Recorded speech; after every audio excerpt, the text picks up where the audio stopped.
களங்கிடும் மகனே வருவாயா, இயேசு அழைக்கின்றார். கண்ணீர் துடைப்பார், மார்போடு சேர்ப்பார், மாறாது அன்பு நம் இயேசு. கண்ணீர் துடைப்பார், மார்போடு சேர்ப்பார், மாறாது அன்பு நம் இயேசு. களங்கிடும் மகனே வருவாயா, இயேசு அழைக்கின்றார்.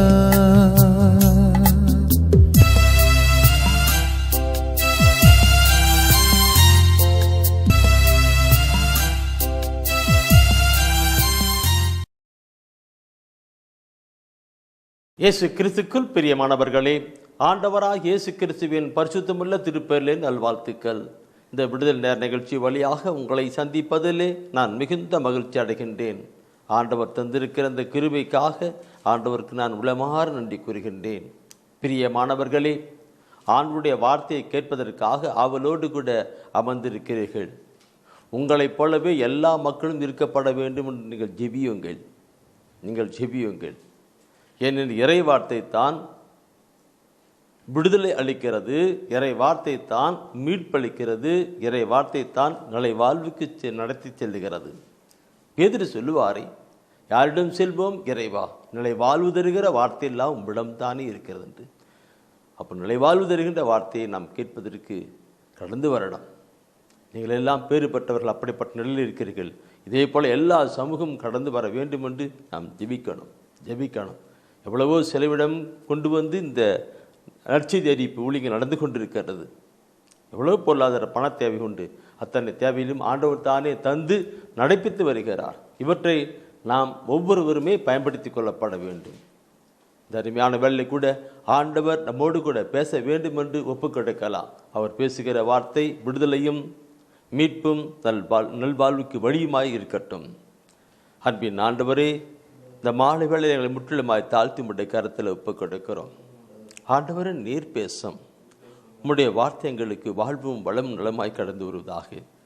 ஆமீன். பிரியமானவர்களே, ஆண்டவருக்கு உகந்த ஒரு வாழ்க்கை வாழணும். ஆண்டவருக்கு ஒரு உகந்த வாழ்க்கை வாழணும். தூயா நிற்புன்னு இன்னொன்று அப்படி ஆண்டவருக்கு உகந்த ஒரு வாழ்க்கை வாழணும். அதாவது அவருக்கு பிரியமான ஒரு வாழ்க்கை வாழணும். அவருடைய திருவுளத்துக்கு ஏற்றபடியான ஒரு வாழ்க்கை நாம் வாழணும். இதுதான் ஆண்டவர் விரும்புகிறார். இன்று பெற்றோராகிய நாம் நம்முடைய பிள்ளைகள் நமக்கு ஏற்ற விதமாக வாழ வேண்டும் என்று நாம் விரும்புகின்றோம். பெற்றோர்களாகிய நாம் நம்முடைய பிள்ளைகள் நம்முடைய உள்ளத்துக்கும் உணர்வுகளுக்கும் எண்ணங்களுக்கும் சிந்தனைகளுக்கு ஏற்றபடி அவர்கள் வாழ்கிற பொழுது அப்பா அம்மாவுக்கு ரொம்ப சந்தோஷம் இல்லையா? அதே போல நம்முடைய ஆண்டவர் கூட அப்படித்தான். தாயிலும் மேலான அன்பு கொண்டிருக்கிறவர், தகப்பன் மேல பரம்பரை அன்பு கொண்டிருக்கிறவர், நம்மீது அளவற்ற அன்பு வைத்திருக்கிறவர். நாம் நல்லவர்களாக உகந்தவர்களாக இருக்கப்பட வேண்டும். ஆண்டவருக்கு உகந்தவர்களாக பிரியமானவர்களாக இருக்கப்பட வேண்டும். அவருடைய திருவுளத்துக்கு ஏற்றவர்களாக இருக்கப்பட வேண்டும் என்று தான் நாம் இருக்கின்றார். அவர் விரும்புகிறார். இது நான் பார்க்கிற பொழுது தெய்வீக திருவுள்ளத்திலே நிறைய வார்த்தைகள் சொல்லப்பட்டிருக்கிறது. ஆனாலும் கூட தெய்வம் தூய ஆவியானவர் இந்த நாளிலே நம்மோடு கூட எதையெல்லாம் சொல்லுகிறாரோ அதை உங்களோடு கூட நான் பகிர்ந்து கொள்ள விரும்புகிறேன். பிரியமானவர்களே, நாட்களிலே பார்க்கும் பொழுது தூய ஆவியானவர் இந்த விவிலியத்தை தருகின்ற வார்த்தைகளை ஒரு சில உங்களோடு கூட நான் பகிர்ந்து கொள்ள விரும்புகிறேன். ஒரு அருமையான ஒரு பாடல் உண்டு. நாம் நீங்கள் பாடியிருப்பீர்கள் நினைக்கிறேன். அதில் ஒரு பாடல் தான், உமக்கு பிரியமானதை செய்ய எனக்கு கற்று தாரும் தெய்வமே. உமக்கு பிரியம் எவ்வளோ ஒரு பாட்டு பாருங்க.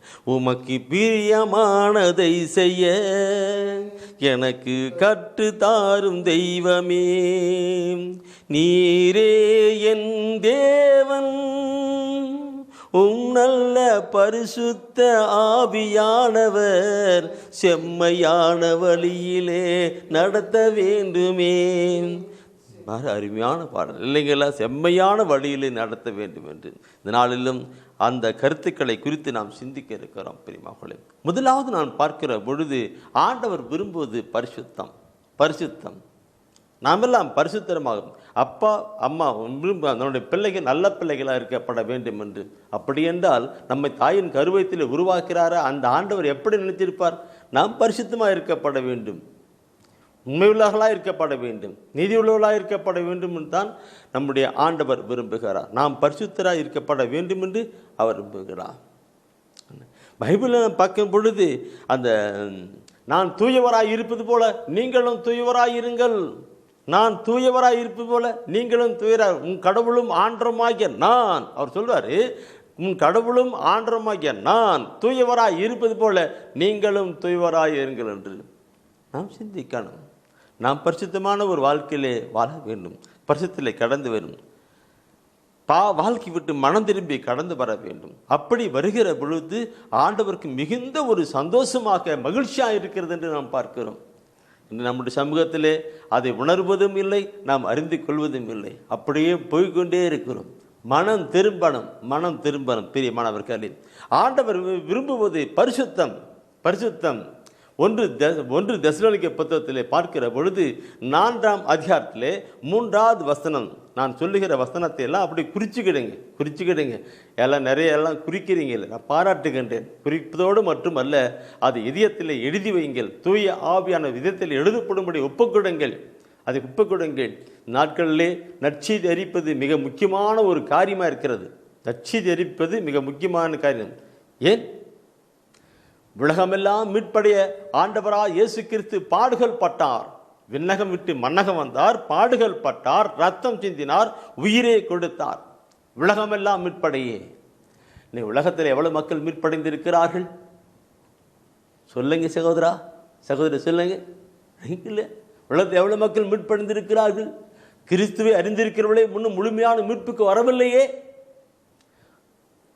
அந்த மீட்புக்கு வருவனாக்க இறைவசன வார்த்தை தான். எனவே தான் ஆண்டவர் சொன்னார், உலகமெங்கும் நற்செய்தியை பறைச்சாட்டுங்கள், எல்லா இனத்தாருக்கும் எல்லா மக்களுக்கும் உலகமெங்கும் நற்செய்தி பறைச்சாட்டப்பட வேண்டும் என்று சொன்னார். எனவே அன்புக்குரியவர்களே, நற்செய்தியின் காரியங்களை பார்க்கணும், காணுங்கள். இந்த ஊழியத்தை நான் செய்கிற பொழுது எத்தனையோ பொருளாதார தேவை, ஆனாலும் கூட ஆண்டவர் உங்களை போன்ற நல்ல உள்ளத்திலே பேசி கொடுக்க செய்து நடப்பித்து வருகிறார். ஒருவேளை உங்கள் உள்ளத்தில் அவர் பேசுவாரா என்றால் எங்களோடு கூட தொடர்பு கொள்ளுங்கள், ஆண்டவருக்காய் கொடுங்கள். நற்செய்தி இருக்கின்ற காரியங்கள் கடந்து வரணும். எல்லா மக்களும் மீட்பு பெறணும். அதாவது பரிசுத்திலே கடந்து, பாவத்தை விட்டு பரிசுத்திலே கடந்து வரணும். மனம் திரும்புதல் உண்டாகணும். இயேசுவே ஆண்டவர் என்று அவரிடம் வர வேண்டும். 1 தெசலோனிக்கே புத்தகம் 4ஆம் அதிகாரத்திலே 3வது வசனம் சொல்லுது, நீங்கள் தூயராவதே கடவுளுடைய திருவிழம். நீங்கள் தூயவராவதே, புனித பவுலடிகள் சொல்லுவதை பாருங்கள், நீங்கள் தூயவராவதே கடவுளுடைய திருவிழம் என்று சொல்லுகிறார். தூயராவதே. ஆம் பிரியமானவர்களே, நாம் எல்லாம் பரிசுத்தராவதே நம் தெய்வத்தின் திரு சித்தம். நாம் எல்லாம் பரிசுத்தராவதே நம் தெய்வத்தின் திரு சித்தம். பரிசுத்தமின்றி தெய்வத்தை யாரும் தரிசிக்க முடியாது. பரிசுத்தமே பரநேசு தங்கும் இல்லம். ஆம், நாமெல்லாம் பரிசுத்தராவது. இதை நான் சொல்லுகிற பொழுது பிரியமானவர்களே, பரிசுத்த ஆவியை பெற்ற ஒரு மனிதர் தன்னுடைய வாழ்க்கையின் காலத்தில் கடந்து போகிறார். அப்படி கடந்து போகிற பொழுது அவர் ஒரு பாவம் செய்து விடுகிறார். யார்? தாவீது அரசர் தான். அருமையா ஆண்டவருக்கு பிரியமான ஒரு வாழ்க்கை வாழ்ந்து கொண்டிருக்கிற ஒரு மனிதன் தான். ஆனால் பொல்லாத பிசாசானவன் அவருக்குள் வெற்றி வைத்து விடுகிறான். பாவம் செய்து விடுகிறார். தவறான ஒரு நிலையிலே கடந்து போய் விடுகிறார். உடலில் இச்சையிலே கடந்து போய் விடுகிறார். அது இறைவாக்கின வழியாக வெளிப்படுத்துகிற பொழுது அந்த மனிதர் கண்ணீர் விட்டு கதறுவதை பார்க்கணும் பிரியமானவர்களே. தாவீது கண்ணீர் விட்டு கதறுகிறார், ஆண்டவருடைய சமூகத்திலே மன்றாடுகிறார். திருப்பாடலை பார்க்கிற பொழுது திருப்பாடல் 51 தான் நீங்கள் அடிக்கடி படிக்கிறது தான். திருப்பாடல் 51 17வது வசனத்தை நான் பார்க்கிற பொழுது அதில் சொல்லப்பட்ட திருப்பாடல் 51 17வது வசனம், நொறுங்கிய நெஞ்சமே,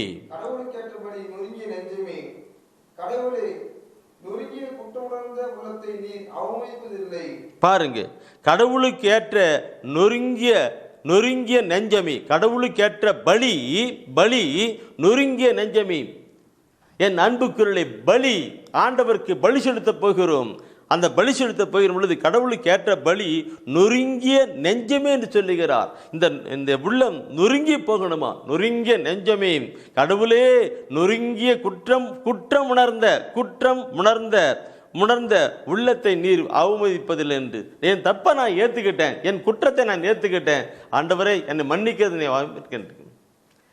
இந்த நிலை நான் பார்க்கிற பொழுது திருப்பாடல் ஆசிரியர் தான் தாவீது அரசர் எப்படி சொல்லுகிறார் பாருங்கள். அன்று குற்றம் உணர்ந்த, நான் தப்பு பண்ணதை ஏற்றுக்கிறேன் இன்னும் அவர் கண்டு கொண்டார். அன்று தாவீது அரசர் தவறு செய்தார், அந்த இறைவாக்கின வழியாக அங்கே சுட்டி காட்டப்படுகிறது. உடனே தவறை உணர்ந்து, குற்றத்தை உணர்ந்து ஆண்டோட மன்னிப்பு கேட்கிறார், அழுகிறார், புலம்புகிறான். திருப்பாடல் 51 முழுதும் படித்து பார்ப்பீர்களானால் அவர் அழுது புலம்புகின்ற ஒரு கருத்தை நாம் பார்க்க முடியும். நொறுங்கிய பலியை இந்த கடவுளுக்கு ஏற்ற பலி நொறுங்கிய நெஞ்சமே சொல்லுகிறார்.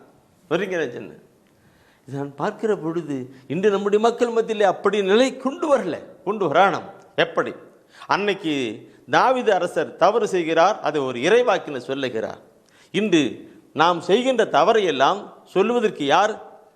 இந்த தெய்வீக திருவிழத்தின் வழியாய்த்தான் ஆண்டவரை பேசுகிறார். அன்று இறைவாக்கின வழியாய் பேசின கடவுள் இன்று விவிலியத்தின் வழியாக நம்மோடு கூட பேசுகிறார். நாம் படிக்கிறோம், சொல்லுவோமே, என் தெய்வம் இயேசு என்னோடு பேசுவார், எனக்கு சந்தோஷம் பாடப்படும். ஆண்டவர் இயேசு தான் இந்த தெய்வீக திருவிழியாக நமக்கு சொல்லிக் கொடுக்கிறார். நாம் செய்கின்ற தவறை, குற்றத்தை சொல்லிக் கொடுக்கிறார். அப்படி சொல்லுகிற பொழுது நாம் என்ன செய்யணும்? நொறுங்கிய நெஞ்சத்தோடு கூட அவரிடம் திரும்பிப்பட வேண்டும். ஆனால் நம்முடைய மக்கள் இறைவசன வார்த்தையை கேட்பதற்கும் இல்லை, அதை உணர்வதும் இல்லை. என்னுடைய உள்ளத்தில் ஆழத்திலே இறைவசன வார்த்தை குறித்து பயங்கரமான ஒரு பாரம். திருப்பாடல் இந்த யாக்கோப் சொல்லுவார், இறைவார்த்தை ஒரு முகம் பார்க்கிற ஒரு கண்ணாடி என்று. இறைவார்த்தை ஒரு முகம் பார்க்கிற உன் கண்ணாடி என்று. நீங்கள் அதை வாசித்தோடு மட்டும் நின்று விடாதபடி அது கேட்டபடி நடக்க வேண்டும். யாக்கோப் முதல் அதிகாரத்திலே 22 and 23 வசனத்திலே சொல்லப்பட்டிருக்கு. யாக்கோப் முதல் அதிகாரம் 22, 24. அப்போ இறைவார்த்தை ஒரு முகம் பார்க்கிற ஒரு கண்ணாடி என்று பார்க்கிறோம். நாம் ஒவ்வொரு நாளும் இறைவசன வார்த்தையை பார்க்கிற பொழுதுதான், இறைவசன வார்த்தையை படிக்கிற பொழுதுதான் நாம் என்ன நிலையிலே இருக்கிறோம், எப்படி இருக்கிறோம். முகம் பார்க்கிற ஒரு கண்ணாடி நாம் பார்க்கிற பொழுது அந்த தலைமுடி கலைஞ்சிருக்கிறதா, கண்ணில் அழுக்கு இருக்கிறதா, ஆயில் இருக்கிற அந்த முகத்தை நாம் பார்க்கிறோம். அதே முகம் பார்க்கிற கண்ணாடியில் இந்த இறை வார்த்தை என்கிற கண்ணாடியிலே பார்க்கும்பொழுது அகத்தை நாம் பார்க்க, நம்முடைய ஆத்மீக வாழ்க்கையை பார்க்க முடியும். பிரியமானவர்களே நாம் பார்க்கணும். என்ன அந்த சொல்லப்பட்ட பொழுது, இறைவசன வார்த்தை சொல்லுகிற பொழுது நாம் நீதிமொழி புத்தகத்திலே 15ஆம் அதிகாரத்திலே 8வது வசனத்தை நாம் பார்க்கிற பொழுது சொல்லப்பட்டிருக்கும், பொல்லார் செலுத்தும் பலி ஆண்டவருக்கு அருவருப்பத்தை தரும். பொல்லார் செலுத்துகின்ற பலி, வாழ்க்கையோடு கூட நாம் பலி செலுத்துகிறது அவருக்கு அருவருப்பாய் தெரியுமா? பலி பாவலத்தோடு நாம் தூயதொரு உள்ளத்தோடு கூட கடந்து போகணும். ஒருவேளை நாம் பாவம் செய்திருந்தால் பாவத்துக்காக மனவருந்தி நொறுங்கி உள்ளத்தோடு கூட அவருக்கு சம்மந்தம் பண்ணணும். அதான் சொல்லுது, பொல்லார் செலுத்துகின்ற பலி ஆண்டவருக்கு நாம் பரிசுத்தமான நிலையிலே கடந்து போகணும். பரிசுத்தமான நிலையை கடந்து போய் அவருக்காக நாம் பலி செலுத்தணும். பிரியமான பலி அவருக்கு பலி செலுத்தணும். அந்த நிலையை அவர் தான் விரும்புகின்றார். இப்படி நாம் பார்க்கிற பொழுது இந்த பைபிளில் சொல்லப்பட்டிருக்கிற ஒவ்வொரு வார்த்தைகளும் பார்க்கணும் பயங்கரமாக இருக்கும். உடைந்த உள்ளத்தாருக்கு அருகிலே ஆண்டவர் இருக்கிறார். யாரெல்லாம் தன்னுடைய பாவத்துக்காக தன்னுடைய ஆண்டவருடைய நிலையை பார்க்கும்போது, நான் வாழ்கிறது ஆண்டவரே உமக்கு எதிராகும், மக்களுக்கு விரோதமாக நான் பாவம் செய்தேன் என்று உணர்ந்து கடந்து போவது போல அந்த ஊதாரி மகன் பார்க்கணும், திரும்பி வருகிறான். மனம் திரும்புதல். ஊதாரி மகன் மனம் திரும்புகிறான். ஆண்டவரே உமக்கு எதிராகும், கடவுளுக்கு விரோதமாகவும், அப்பா உமக்கு எதிராகவும் கடவுளுக்கு விரோதமாக நான் பாவம் செய்தேன்னு சொன்னான். ஒரு கெட்டுவனையா. மனம் திரும்புதல் மிக அவசியம். மனம் திரும்புது. இன்னைக்கு நீங்களும் நானும் தன் தவறை உணர்ந்து ஆண்டவர் பக்கம் திரும்பி வருகிற பொழுது ஆண்டவருக்கு மிகுந்த மகிழ்ச்சி உண்டாகும், மிகுந்த பிரியமா இருக்கும். நான் இதை நினைக்கிறபடி நினைக்கணும். நாம் நம்முடைய சமூகத்தை நினைத்து பார்க்கணும். எத்தனையோ தவக்காலங்கள் வந்து விட்டான, தவக்காலம் முடிந்து போய்விட்டான. நம்மளே எத்தனை நிலை கொண்டு வந்திருக்க முடியும் பார்க்கணும், இல்லைங்க? பார்க்கணும். ஊதாரி மகன் கண்ணீரோடு கூட திரும்பி வருகிறான். அப்பா உமக்கு எதிராக கடவுளுக்கு விரோதமாக பாவம் செய்தேன்னு சொல்லுகிறான். உடைந்த உள்ளத்தோடு கூட கடந்து வருகிறான். தாவீது தன் பாவத்துக்காய் உடைந்த உள்ளத்தோடு கூட கடந்து வருகிறார். ஊதாரி மகன் உடைந்த உள்ளத்தோடு கூட. இப்படி நிறைய பைபிள் நிறைய உள்ளது. இன்று நீங்களும் நானும் பரிசுத்தமான ஒரு வாழ்க்கை வாழ்வதற்காக உடைந்த உள்ளத்தோடு கூட கடந்து வருகிற பொழுது ஆண்டவர் நமக்கு ஆசீர்வதிக்கிறவராக இருக்கிறார். திருப்பாடலை பார்க்கிற பொழுது 34 18வது வசனம் சொல்லப்பட்டிருக்கிறது, உடைந்த உள்ளத்தினர் அருகிலே அவர் இருக்கிறார் என்று. உடைந்த உள்ளம் யாருக்கு? அவங்களும் அருகிலே இருக்கின்றார். இந்த உடைந்த உள்ளம் யாருடைய உள்ளம் நொறுங்கி போயிருக்கிறது. தன் பாவத்தை குறித்து, அக்கிரமத்தை குறித்து, ஆண்டவருக்கு விரோதமாய் மற்றவர்களுக்கு விரோதமாய் வாழ்ந்ததை குறித்து நொறுங்கி போயிருக்கிறது. அவர்கள் அருகிலே ஆண்டு இருக்கிறார். தயவு சொல்லுகிறார்களவா, நொறுங்கிய உள்ளத்தை நீர் அவமதிப்பதில்லை என்று சொல்லுகிறார். இந்த கருத்தை பார்த்தா நான் பயங்கரமாக இருக்கும் பிரிமாக்கோளே. அந்த கருத்தோடு கூட நீ பார்க்கணும். இந்த திருப்பாடல் ஆசிரியர் அங்கே சொல்லுகிறார். அது மாத்திரம் அல்ல, ஏசியாப்பத்தில் நீ பார்த்தா கூட எழுதிக்கும். எல்லாம் குறித்து வச்சுக்கிட்டீங்க. ஏசியாப்பத்தில் பார்த்து 57ஆம் அதிகாரத்தில் 15ஆம் வசனம் பார்க்கிற பொழுது அதில் சொல்லப்பட்டு நொறுங்கிய நலிஞ்ச நந்தத்தினர் அருகிலே இருக்கிறார். எதற்காக? இந்த உலகப்புறமான காரியத்தை அப்பாற்பட்டது. ஆனால் பாவத்துக்காக நொறுங்கி வருந்தி கடந்து வருகிற அருகிலே கடந்து வருகிறார். அதை ஆண்டவர் பிரியமான கடந்து இருக்கிறார். இதை நான் பார்க்கணும் பிரியமாக. ஆண்டவர் பரிசுத்தத்தை விரும்புகிறார். ஒரு பாடலை பார்ப்போம்.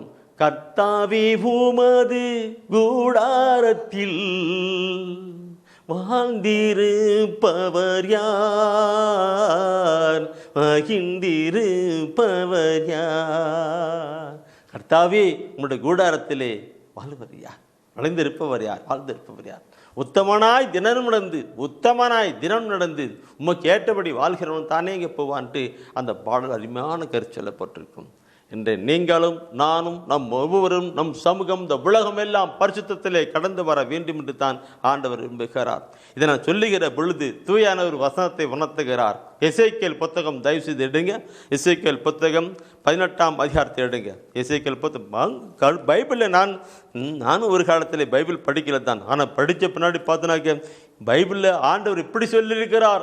ஆனால் நாமோ நம்முடைய உலகமோ இப்படிப்பட்ட ஒரு வாழ்க்கை வாழ்ந்து கொண்டிருக்கிறாங்கிற ஒரு பெரிய பாரம் என்னை அழுத்திக் கொண்டே இருக்கிறது.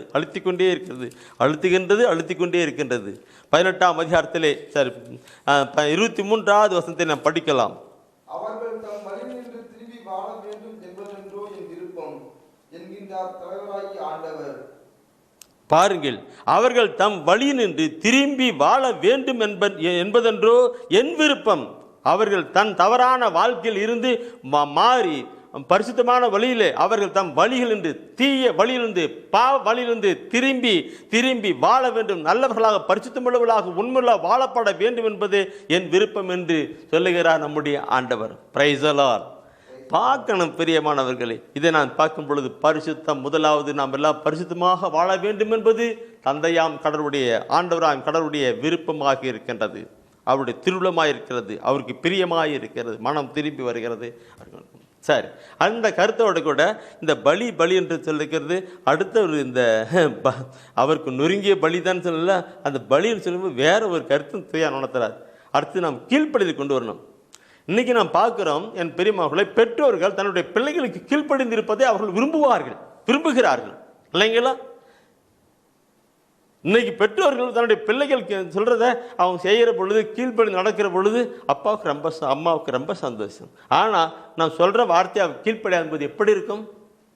இன்னைக்கு நீங்களும் நானும் அந்த ஆண்டவர் சொல்லுகின்ற வார்த்தைக்கு நாம் கீழ்ப்படி நடக்கப்பட வேண்டும். தெய்வம் தள்ளுகின்ற வார்த்தைக்கு நாம் கீழ்ப்படிந்து நடக்கப்பட வேண்டும். அதுதான் ஆண்டவருக்கு உகந்ததான ஒரு காரியமாக இருக்கிறது, பிரியமான காரியமாக இருக்கிறது. இந்த கீழ்ப்படிதல் பற்றி நான் சொல்லுகிற பொழுது 1 சாமுவேல் புத்தகத்தை நீங்கள் எடுக்கணும். 1 சாமுவேல் புத்தகத்தை எடுங்க. அதில் 15ஆம் அதிகாரத்தில் 1 சாமுவேல் புத்தகம் 15ஆம் அதிகாரத்திலே 22வது வசனத்தை ரொம்ப நல்லா வாசிக்கணும் அழுத்தமாக. 1 சாமுவேல் புத்தகம் 15ஆம் அதிகாரத்திலே 22வது வசனத்தை நாம் வாசிக்கலாம். ஆண்டவருக்கு மகிழ்ச்சி தருவது எரிபலிகள் பிறபலிகள் செலுத்துவதா, அவரது குரலுக்கு கீழ்ப்படிவதா? கீழ்ப்படிதல் பலிகளை விட சிறந்தது, கீழ்ப்படிதல் ஆட்டுக்கிடாய்களின் கொழுப்பை விட மேலானது. பாருங்கள் என்ன சொல்லுகிறார் பாருங்கள். 15ஆம் அதிகாரத்திலே 22வது வசனத்தை நாம் பார்க்கிற பொழுது அதில் சொல்லப்படுகின்ற வார்த்தையை பார்க்கணும். 1 சாமுவேல் புத்தகம் 15ஆம் அதிகாரத்திலே 22வது. அப்பொழுது சாமுவேல் கூறியது, இறைவாக்கினர் சாமுவேல் கூறுகிறார், ஆண்டவருக்கு மகிழ்ச்சி தருவது, ஆண்டவருக்கு மகிழ்ச்சி தருவது எரிபலிகள் பிறபலிகள் செலுத்துவதா, அவரது குரலுக்கு கீழ்ப்படிவதா? கீழ்ப்படிதல் பலியை விட சிறந்தது, கீழ்ப்படிதல் ஆட்டு கிடாய்களின் கொழுப்பை விட மேலானது என்று சொல்லுகிறார். எத்தனை கருத்துக்கள் பார்க்கணும் பிரியமாக்களே. இன்னைக்கு நம்மளும் கீழ்ப்படினோம், அவருக்கா அப்பாவுக்கு சந்தோஷம் இருக்கு. நாம் கீழ்ப்படுகிற பொழுது அவருக்கு மிகுந்த ஒரு கருத்தாக இருக்கும். இந்த பலியிலே செலுத்துகின்ற கருத்துகளாக இருக்கணும் ஆண்டவருக்கு கீழ்ப்படிதல். இந்த கீழ்ப்படிதல் நாம் இறைவசன வார்த்தையை படித்ததோடு மட்டுமல்ல, கேட்டதோடு மட்டுமல்ல, அந்த வார்த்தைக்கு நாம் கீழ்ப்படிந்து கடந்து வரணும். ஆண்டவருடைய குரல் ஒலிக்கு செவி கொடுத்து கீழ்ப்படிந்து வரணும். அப்போது அவருக்கு சந்தோஷம், அவருக்கு சந்தோஷம், அவருக்கு சந்தோஷம், அவருக்கு பிரியமா இருக்கிறது தான் நாம் பார்க்கணும் பிரியமா. அதிலே தான் மற்ற பலி என்ன பலி சேர்த்தா கூட அதுக்கு அவருக்கு அதிகமாக இல்லை. அதான் புனித அங்கே இறைவாக்கினர் சாமுவேல் சொல்லுகிறார், மற்ற பலிகள் சேர்த்தா அதில்லை இல்லை, நீ கீழ்ப்படி, சொல்ற வார்த்தை கீழ்ப்படிணும். இன்னைக்கு நம்முடைய வாழ்க்கையில பார்க்கிற பொழுது இந்த வார்த்தைக்கு நம்ம அப்போசிட்டாக இருக்கும் இல்லைங்களா, எதிர்மறையான காரியம் இருக்கும். இந்த கருத்தை நான் பார்க்கிற பொழுது தாவீது அரசன், அதே தாவீது அரசர் திருப்பாடலை பார்க்கிற பொழுது 51வது திருப்பாடலே அவர் சொல்லுகின்ற ஒரு கருத்தாக இருக்கும். 51வது திருப்பாடலே அந்த அவரே சொல்லுவார். திருப்பாடல் 51 பார்க்கிற பொழுது அந்த நொறுங்கிய உள்ளத்தை, நொறுங்கிய கடவுளை கேட்ட பலி நொறுங்கிய உள்ளம் என்று சொல்லுகிற அவர் இங்கே அவர் சொல்லுவதை பார்க்கணும் பிரியமாக்களே. 51ஆம் அதிகாரத்திலே 16வது வசனத்தை நாம் பார்க்கிற பொழுது அதில் சொல்லப்பட்டிருக்கும், பலியினால் உம்மை மகிழ்விக்க முடியாது, நான் எரிபலி செலுத்தினாலும் நீர் அதில் நாட்டம் கொள்வதில்லை. பாருங்கள், பலியினால் உம்மை மகிழ்விக்க முடியாது. பலியினால் ஏதோ பலி கொண்டு வரும், ஆட்டுப்படி கேட்டு எல்லாம் கொண்டு வரும். பலியினால் உம்மை மகிழ்விக்க முடியாது, நான் எரிபலி செலுத்தினாலும் நீர் அதில் நாட்டம் கொள்வதில்லை. மாறாக நாம் கீழ்ப்படிந்து வாழ்கிற பொழுது அதுக்கு அவர் ரொம்ப சந்தோஷம். Praise the Lord. இதை நான் சொல்லுகிற பொழுது என் கருத்தை நான் சொல்லுகிறேன் பிரியமா. பலி செலுத்துகிற பொழுதும் சொல்லப்பட்டிருக்கிற வர்த்தனை சொல்லுகிற பொழுது என் அன்புக்குறவுகளே, இன்னைக்கு நாம் எல்லாம் பார்க்கிற பொழுது திருப்பலிக்கு போகிற பொழுது அங்கே பைபிளில் சொல்லப்பட்டிருக்கும், திருப்பலிக்கு எல்லாரும் பணம் கொடுப்பாங்க. திருப்பலிக்கு எல்லாருமே பணம் கொடுத்து எங்களுடைய இந்த கருத்துக்காக திருப்பலி ஒப்பு கொடுங்க, இந்த பலிக்காக திருப்பலி ஒப்பு கொடுங்க, இந்த கருத்துக்காக திருப்பலி ஒப்பு கொடுங்கன்ட்டு நாம் எல்லாரும் செஞ்சுக்கிட்டு இருக்கிறோம். நல்லது தான், பாராட்ட வேண்டிய விஷயங்கள். நம்முடைய தேவைகளுக்காக திருப்பலி ஒப்பு கொடுங்க, நல்லது தான் செய்யணும். என் அன்புக்குறவர்களே, திருப்பலியை நம்ம பணத்தை கொடுத்து ஒப்பு கொடுக்கிறோம். ஆனால் பைபிளில் சொல்லப்பட்டிருக்கிற ஒரு வார்த்தைக்கு நாம் கீழ்ப்படுகிறோமா என்று நாம் பார்க்கணும். மத்தேயுவில் 25ஆம் அதிகாரத்தில் 23-24 வசனம் சொல்வார். மத்தேயு 5:23-24 வசனம் சொல்வார். நீ பலிபீடத்திலே காணிக்கை செலுத்த வருகிற பொழுது உங்களில் யாருக்காவது மனத்தாங்கள் இருந்தால் முதலிலே மன்னித்து விடுங்க சொல்வார். முதலில் நீங்க மன்னிச்சிடுங்க. நீ பலிபீடத்திலே காணிக்கை செலுத்த வருகிற பொழுது காணிக்கையை அந்த இடத்துல பலிபீடத்துக்கு முன்னாடி வச்சுட்டு முதல்ல போய் யார்கிட்ட சமாதானம் இல்லையோ அவங்களோட சமாதானம் பண்ணிக்கிட்டு அப்பாரமான இந்த காணிக்கை செலுத்துன்னு சொல்லப்பட்டிருக்கிறது. இதுக்கு யாராவது கீழ்ப்படுமா? சொல்லுங்க சகோதரா, சொல்லு சகோதரமே. அப்படி நாம் கீழ்ப்படுகிற பொழுது ஆண்டவருக்கு சந்தோஷமாயிருக்கும். ஒரு திருப்பலி ஒப்பு கொடுக்கிறோம்னாக்க, திருப்பலி ஒப்பு கொடுக்கறதுக்கு முன்னாடி நாம் மற்றவர்கள் யாரோடு நாம் பகைமையா இருக்கிறோமோ, வெறுப்பா இருக்கிறோமோ, சமாதானமா இருக்கோ, அவங்களோடு ஒரு சமரசனம் பண்ணிக்கிட்ட பின்னாடி ஒரு திருப்பலி ஒப்பு கொடுத்தால் அந்த திருப்பலியானது மிகுந்த ஒரு ஆசீர்வாதத்தை கொண்டு வரும். ஆண்டவருக்கு பிரியமாய் சந்தோஷமாய் அப்படியே அவர் ஆசீர்வதிப்பார். பார்க்கணும் பிரியமானவர்களே. எனவே நான் பெறுகிற ஒவ்வொரு கருத்தையும் பார்க்கணும். பைபிளில் கீழ்ப்படிதல் மிக பேரான பணம் சொல்லிக்கும். ஆனால் அதோட கூட நீதிமொழி புத்தகத்திலே 21ஆம் அதிகாரத்திலே 3வது வசனத்தை படிக்கிற பொழுது அது சொல்லப்பட்டிருக்கிற வார்த்தை உண்டு. நீதிமொழி புத்தகம் 21ஆம் அதிகாரம் 21ஆம் அதிகாரத்தில் 3வது வசனம் நினைக்கிறேன். அதில் சொல்லப்பட்டிருக்கிற கருத்தை பார்க்கணும்.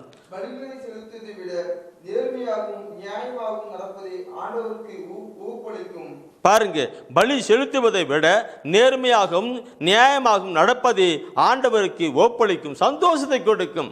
பலி செலுத்துவதை விட நேர்மையாக நியாயமாக நடப்பதே ஆண்டவருக்கு அவருக்கு சந்தோஷத்தை கொடுக்கும் என்று சொல்லப்பட்டிருக்கிறது. Praise the Lord. எனவே அன்புக்குரியவர்களே, ஆண்டவருக்கு உகந்ததான ஒரு வாழ்க்கை, ஆண்டவருக்கு திருவுளத்துக்கு ஏற்றபடி வாழ்க்கை, ஆண்டவருக்கு பிரியமான ஒரு வாழ்க்கை வாழ்வது என்ன?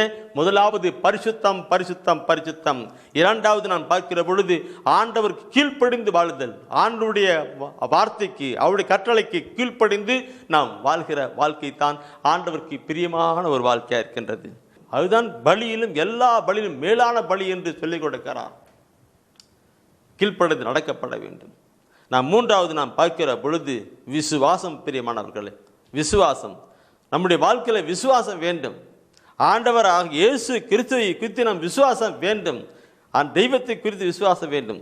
பைபிளில் பார்த்தோம்னாக்க எபிரேயர் திருமுகத்தில் அந்த விசுவாசத்தை குறித்து, நம்பிக்கை குறித்து முழுமையாக சொல்லப்படும். எபிரேயர் 11ஆம் அதிகாரம் முழுசுமாக அந்த நம்பிக்கை விசுவாசத்தை குறித்து ஆழமான கருத்துக்களை, அந்த பழைய ஏற்பாட்டிலே எப்படியெல்லாம் வாழ்ந்தார்கள், நம்பிக்கை கொண்டு எப்படியெல்லாம் வாழ்ந்தார்கள், எப்படியெல்லாம் ஆசிரியக்கப்பட்டார்கள் என்று அப்படியே படிக்க படிக்க நமக்குள்ளாக விசுவாசம் தட்டி எழுப்புகிறதா இருக்கும். அந்த எபிரேயர் 11ஆம் அதிகாரத்திலே 6வது வசனத்தை நாம் படிக்கிற பொழுது அது சொல்லப்பட்டிருக்கிற வார்த்தையை நான் பார்க்கணும்.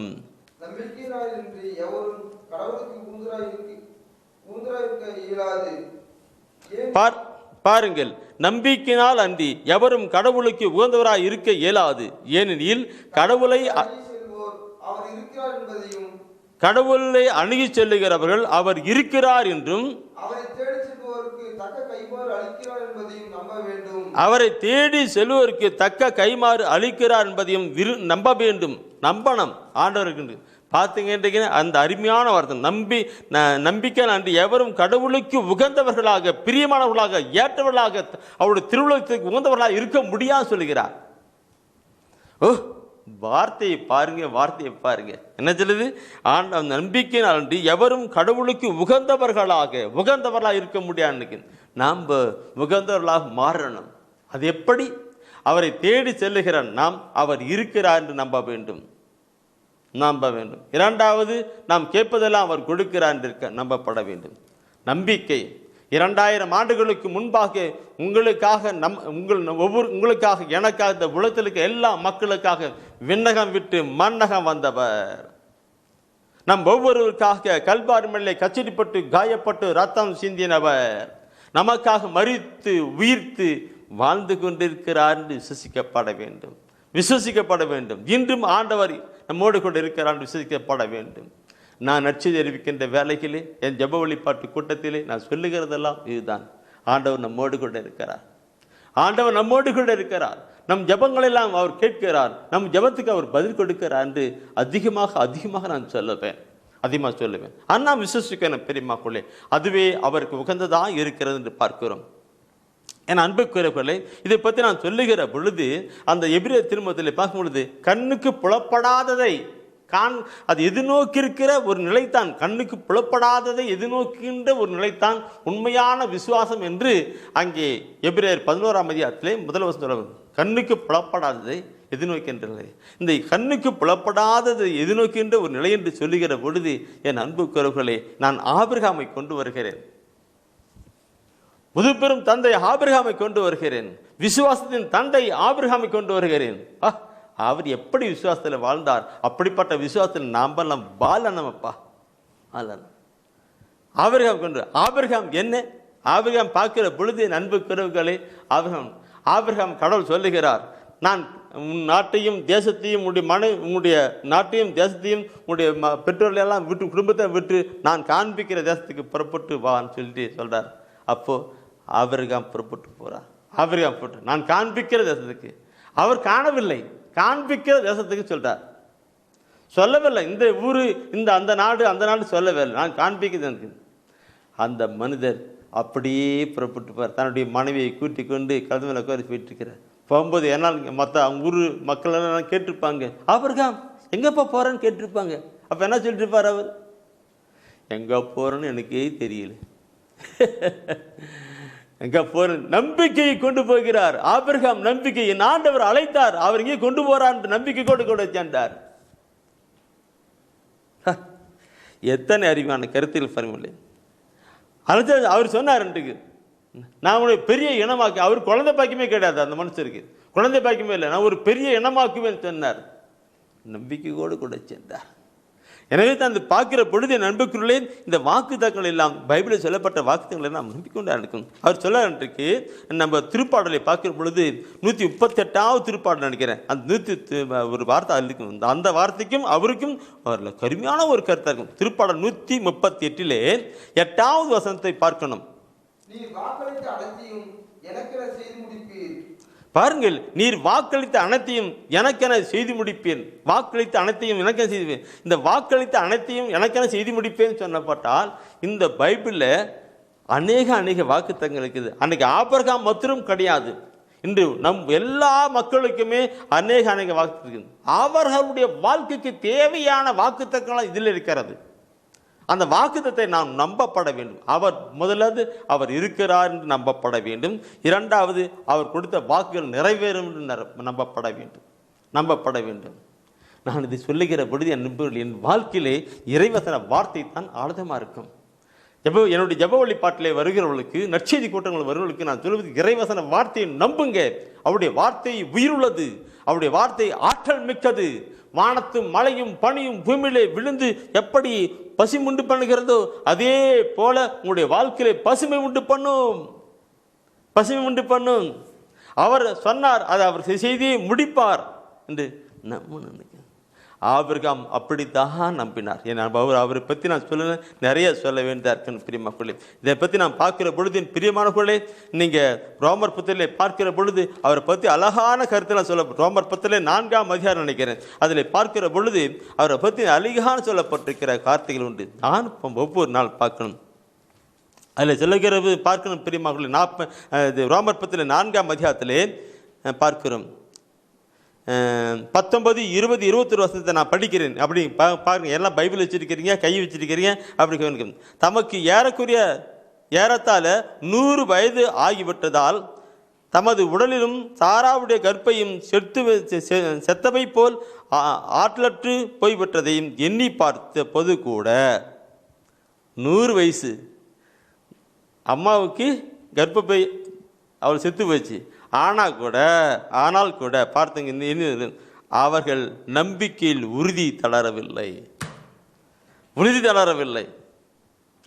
கடவுளின் வாக்குறுதியை பற்றிய ஐயப்படவே இல்லை.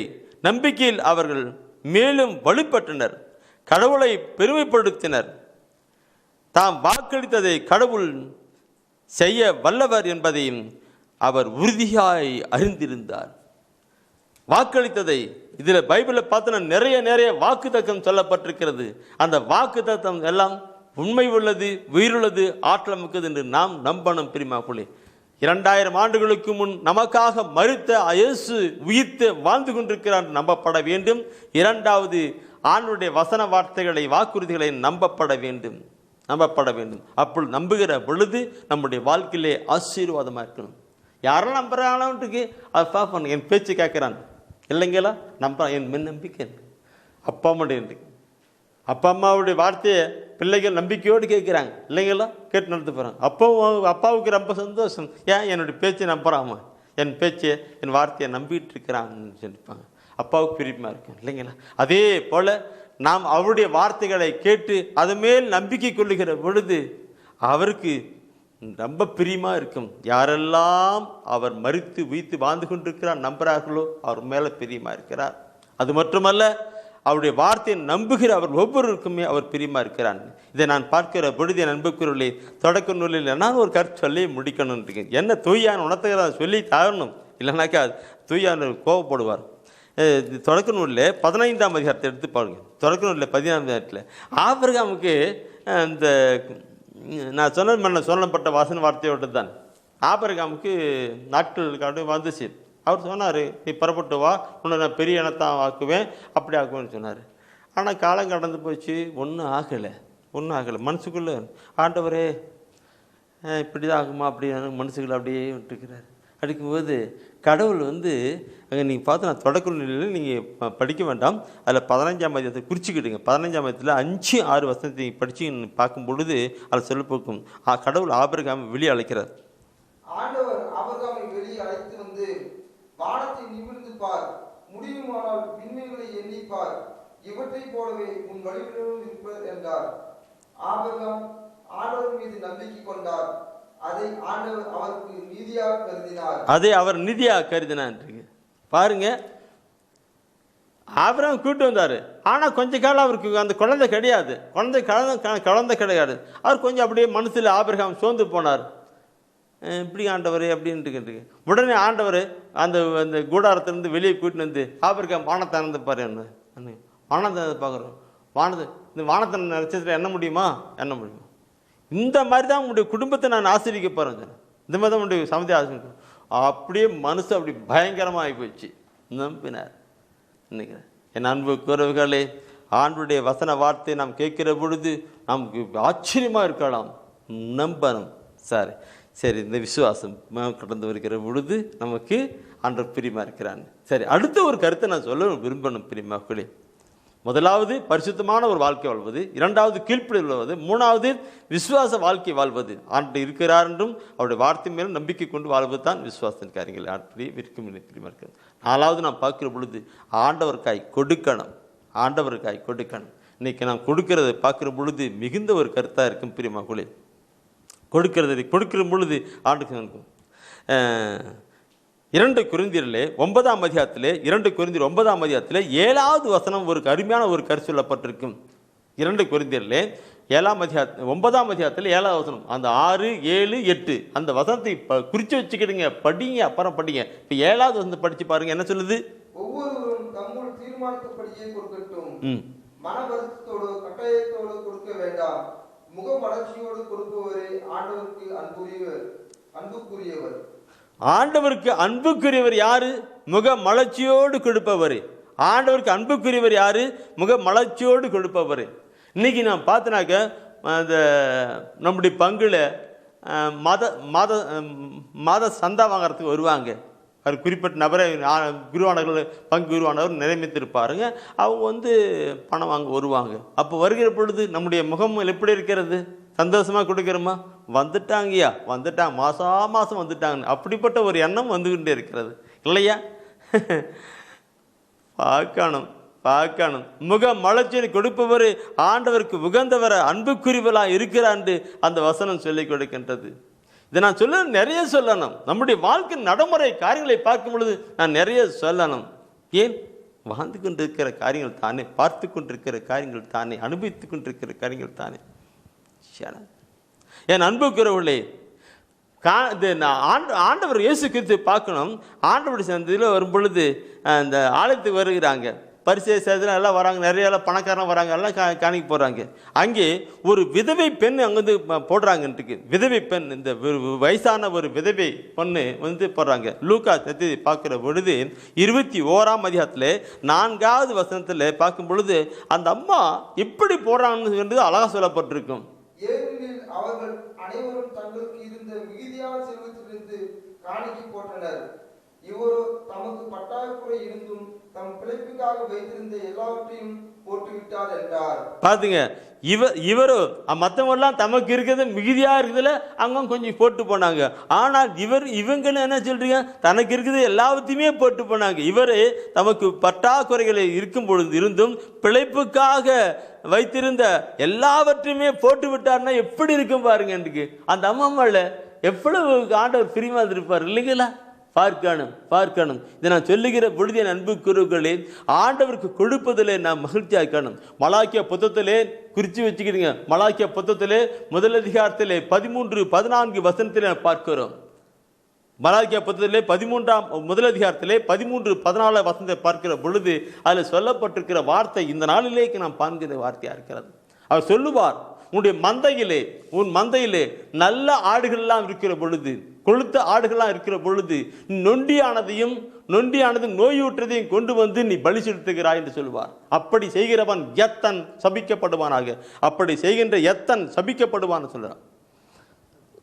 பார்க்கணும், எத்தன் எனக்கு தெரியல, நீங்க என்ன நினைக்கிறீங்க?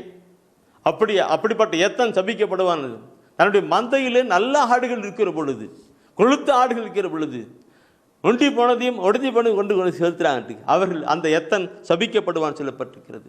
பெரியமானவர்களே, பார்க்கணும். இன்னைக்கு நம்முடைய பாக்கெட்ல 2000 ரூபாய் நோட்டு, 500 ரூபாய் நோட்டு, 100 நோட்டு, எல்லா நோட்டு இருக்கும். ஆனால் கூட அந்த நோட்டெல்லாம் எடுத்து கிழிஞ்சு போன நோட்டு தான் நாம் போடுகிறோம், காணிக்கையில் போடுகிறோம். அப்படி யாராவது செய்திருப்பார்கள், அவன் சபிக்கப்படுவான் என்று நான் சொல்லவில்லை, பைபிளில் சொல்லப்பட்டிருக்கிறது. என் இறைவசன வார்த்தையை ஒவ்வொன்றையும் எடுத்து நம்முடைய வாழ்க்கையில கொண்டு வரணும். அப்படிப்பட்ட எத்தன் சபிக்கப்படுவான்னு சொல்லப்பட்டிருக்கு. கிழிஞ்ச நோட்டு, அந்நிய நோட்டு போடலாம் சபிக்கப்படுவான். தன் மந்தையிலே நல்ல ஆடுகள் இருக்கிற பொழுது, நல்ல ஆடுகள் கொழுத்த ஆடுகள் இருக்கிற பொழுது அவன் அது நொண்டியானதை நோய் விட்டதை எடுத்து போடுகிறவன் அவன் எத்தன் சபிக்கப்படுவான். பிரியமானவர்களே, நான் பார்க்கிற பொழுது என்னுடைய ஊழியத்தின் பாதையில் நான் சொல்லுகிற கருத்து என்ன, என்னுடைய ஊழியத்தின் பாதையில் நான் பார்க்கிற பொழுது பெரிய பெரிய பணக்காரர்கள் யாரும் உதவி செய்வதில்லை. சாதாரணமான எளியவர்கள் தான் இந்த ஊழியத்தை தாங்கி வருகிறார்கள். ஏனென்றால் அவர்களுக்கு உள்ளம் அப்படிப்பட்ட உள்ளம். பணக்காரர்களை செய்வதில்லை, அவர்களும் வித்தியாசமான நிலை பெற்றிருப்பார்கள். எளியவர்கள், வறுமையிலே வாழ்கிறவர்கள், அன்னைக்கு விதைப்பன் கொடுத்தால பார்த்து ஆண்டவர் ஆசீர்வதிப்பட்டார்ல, அதே போலதான் எனக்கு ஆச்சரியமா இருக்கும். எளியவர்கள் ஆண்டவர் இந்த ஊழியத்தை எல்லாம் தாங்கி வருகிறார்கள். நான் சொல்லுகிற பொழுது பிரியமானது 2 கொரிந்தியர் 8ஆம் அதிகாரத்தில் 2வது வசனம் சொல்ல, 2 கொரிந்தியரிலே 8ஆம் அதிகாரத்திலே 2வது வசனத்தை நான் பார்க்கிற பொழுது அங்கே புனித பவுலடிகள் ஒரு கருத்தை சொல்லுவார். 8ஆம் அதிகாரத்திலே 2வது வசனம், அவர்களுக்கு ஏற்பட்ட இன்னல்களால் கடுமையாக சோதிக்கப்பட்ட போதும், அவர்களுக்கு ஏற்பட்ட இன்னல்களால் கடுமையாக சோதிக்கப்பட்ட போதும் அவர்கள் எப்போதும் மகிழ்ச்சி நிறைந்தவர்களாயும் இருந்தார்கள். அவர்கள் வறுமையில் மூழ்கி இருந்தாலும் வல்லமையோடு கூட வாரி வழங்கினார்கள் என்று 2 கொரிந்தியரிலே 8ஆம் அதிகாரத்தில் 2வது சொல்லப்பட்டு. அப்போ அப்படிலாம் செயலை பார்த்து ஆண்டருக்கு அவருக்கு எப்படி பிரியமா இருக்கும்? இப்படிலாம் செயலை பார்த்து ஆண்டருக்கு எப்படி இருக்கும்? சகோதரமே சொல்லுங்க, அவருக்கு எப்படி இருக்கும்? ரொம்ப சந்தோஷப்படுவார் அல்லவா, பிரியமா இருப்பார் அல்லவா, திருவிழத்தை நிறைவேற்ற அச்சு அவருக்கு உகந்தவர்களாக வாழ்வது காரியம், அவருக்கு உகந்தவர்களாக வாழ்கின்ற காரியங்கள். இதை கேட்டுக்கொண்டிருக்கிற என் அன்பு சகோதரமே, நம்முடைய வாழ்க்கையை நாம் பார்க்கணும். நிறைய சொல்ல வேண்டியிருக்கு. ஆனால் முக்கியமான ஒரு 4 பாயிண்ட் தான் உங்களோட கூட நான் பகிர்ந்து கொண்டேன். ஆண்டுடைய ஊழியத்தில் பார்க்கிற பொழுது என்னுடைய ஊழியத்தில் எல்லாம் சாதாரண எளிய நிலையில் இருக்கிறவர்கள் தான் அப்படியே முண்டியில் வச்சுக்கிட்டு இருப்பாங்க. மாதம் அவங்களுக்கு வருமானத்துக்கு வந்து அதில் முண்டியில் போட்டுக்கிட்டு மாதம் ஒரு டைம் வருவாங்க. அவங்களுடைய சொல்லுவாங்க, என் பிரதர் என்னுடைய 10ல் ஒரு பங்கு என்னுடைய காணிக்கைன்னு சொல்லிட்டு அடி கொண்டு கொடுப்பாங்க. 10ல் ஒரு பங்கு காணிக்கை முண்டியில் போட்டு அடி கொண்டு வந்து கொடுப்பாங்க. சில பேர் கவரை வச்சு அடி கொடுப்பாங்க. இப்படி அதை வறுமையில ஏழ்மையில வாழ்கிறவர்கள், விவசாயம் செய்கிறவர்கள், இப்படிப்பட்டவர்கள் அப்படிலாம் செய்து கொடுக்கும்போது ஆண்டவர் பார்ப்பார். என் அன்புக்குரியவர்களே, நாம் நம்முடைய வாழ்க்கையை சிந்திக்கணும். இந்த இறைவசன வார்த்தை என்கிற வெளிச்சத்திலே நம்முடைய வாழ்க்கையை நாம் பார்க்கணும். இறைவசன வார்த்தை என்கிற முகம் பார்க்கிற கண்ணாடியிலே நம்முடைய பார்க்கணும். பார்த்து ஆண்டவருக்கு பிரியமுள்ளவர்களாக நம்முடைய வாழ்க்கையை மாற்றணும். புகழ்ந்தவர்களாக மாளப்பட வேண்டும். நம்முடைய வாழ்க்கையை மாற்றணும். நாம் நம்முடைய வாழ்க்கையை மாற்றுகிற பொழுது அவருக்கு நாம் பிரியமுள்ளவர்களாக இருக்கிறோம். ஒப்பு கிடைக்கலாம். இந்த அருமையான வேளையிலே இறைவசன வார்த்தையை கேட்டிருக்கிற நாம் ஒருவேளை ஒருவேளை ஏதாவது ஒரு குறைபாடு இருக்குமானால் ஆண்டோட மனம் திரும்பி கடந்து வரலாம். ஏதாவது நம்முடைய வாழ்க்கையிலே தவறு தப்பிதம் இருக்குமானால் நாம் அவரிடம் திரும்பி வரலாம். திரும்பி வருகிற பொழுது ஆண்டவர் நம்மை ஆசீர்வதிக்கிறவராக இருக்கிறார். கண்களை மூடுவோம், இதயத்தை திறப்பும், கேட்டிருக்கிற ஒவ்வொரு வசன வார்த்தையின் வெளிச்சத்திலே கடந்து போகலாம். எங்களை நேசிக்கிற அன்பின் ஆண்டவரே, உமது வார்த்தையை கேட்பதற்காக அமர்ந்து கொண்டிருக்கிற உம்முடைய பிள்ளைகளை நீர் கண்ணோக்கி பார். உம்முடைய பார்வையில் எதுவுமே மறைவாக இருப்பதில்லை ஆண்டவரே. எல்லாவற்றையும் ஆய்ந்து அறிந்து கொண்டிருக்கிறேன். அவர்கள் குடும்பம், அவருடைய உள்ளத்தின் உணர்வுகள் எல்லாம் நீர் அறிந்து கொண்டிருக்கிறேன். இந்த வேளையில கூட ஆண்டவரே, நோயோடு கூட வியாதியோடு கூட இருக்கிறவர்களை உமக்கு முன்பாக நிறுத்தி நான் ஜெபிக்கிறேன்ப்பா. மனம் இறங்கும் ஆண்டவரே, குணமாக்குற ஆண்டவராக நீ இருக்கிறபடினாலே நீ கல்வாரி மலையிலே கசிரிப்பட்டு காயப்பட்ட தழும்பு கரங்களால் தொற்று நீ குணப்படுத்துவீராக. மரண படுக்கையில் இருக்கிறவர்கள் எழும்பட்டும் ஆண்டவரே. மருத்துவர்களால் கைவிடப்பட்டவர்கள் இப்பொழுது சுகமாகட்டும் ஆண்டவரே. செபிக்கிறோம் அப்பா. அன்பின் ஆண்டவராய் கடவுளே, வறுமையிலும் ஏழ்மையிலும் வாழ்ந்து கொண்டிருக்கிற மக்களை உமக்கு முன்பாக நிறுத்தி ஜெபிக்கிறேன். பிள்ளைகளை படிக்க வைக்க முடியவில்லையே என்கிற ஒரு ஏக்கத்தோடு கூட கண்ணீரோடு கூட இருக்கிற பெற்றோரை ஒப்புக் கொடுக்கிறேன். பண வசதி இல்லையே என்று வேதனைப்படுகிற ஒவ்வொரு ஒப்புக் கொடுக்கிறேன். நீர் எல்சடாய் இருக்கிறீர், எல்லாம் நிறைந்த கடவுளாய் இருக்கிறீர். அவள் தேவையில்லாம் சந்தித்து தாரும் ஆண்டவரே, தந்தாரும். கடன் பிரச்சனையோடு கூட இருக்கிறவர்கள் ஒப்புக் கொடுக்கிறவரே, கடன் பிரச்சனையை மாற்றும் ஆண்டவரே, அந்த கடன் பிரச்சனை மாறுவதற்கான வழிகளை திறந்து தாரும் ஆண்டவரே. ஒப்புக் கொடுத்து ஜெபிக்கிறேன். செய்கிற தொழிலை ஆசீர்வதி ஆண்டவரே. உன் கையால் செய்கிற எல்லா வேலையும் ஆசீர்வதிப்பேன் சொன்னாரு. அப்படியாய் அவளை ஆசீர்வதித்து அவளுடைய கடனெல்லாம் மாற்றுவீராக. நீ அநேகர் பேருக்கு கடன் கொடுத்து யாரிடம் கடன் வாங்காதிருப்பாய் சொன்னீரே, அந்த வாக்கு அவர்களுக்கு வாழ்வாய் மாறட்டும் சாமி. செபிக்கிறேன் ஆண்டவரே. மனிதன் தனிமையாய் இருப்பது நல்லதல்ல என்று கண்டு ஏற்ற துணி உண்டு பண்ணி என் தெய்வமே, யாரெல்லாம் திருமணம் ஆகாமல் இருக்கிறார்களோ, திருமணம் தடைப்பட்டு போயிருக்கிறது, அவரெல்லாம் ஒப்பு கொடுத்து நான் ஜெபிக்கிறேன். உடைய வாக்கின் படியாக அவர்களுக்கு ஏற்ற துணையை உண்டு பண்ணும் திருமண காரியத்தை ஆயத்தப்படுத்த தெரிவீராக.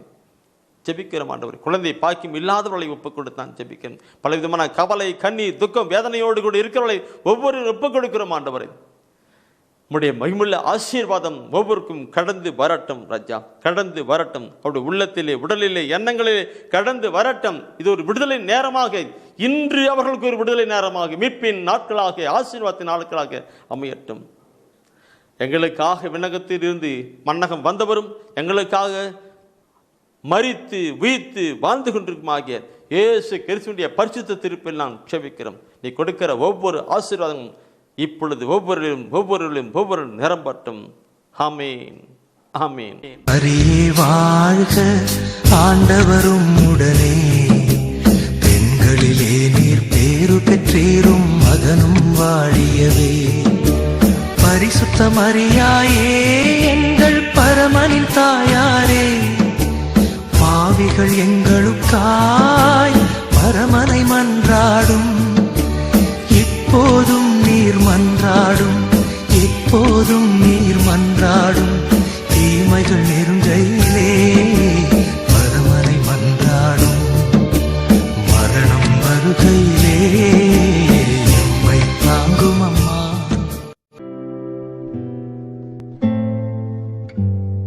தெய்வ ஒளியும் ஒளியும் என்ற மாத இதழ்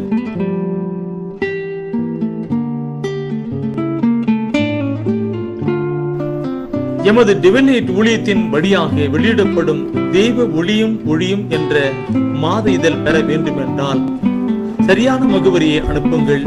புத்தகங்கள் அனுப்பி வைக்கின்றோம். எங்கள் ஊழியங்களுக்காக ஜீவியுங்கள். ஆண்டு குணத்தை என்ற காணிக்கையால் தாங்க.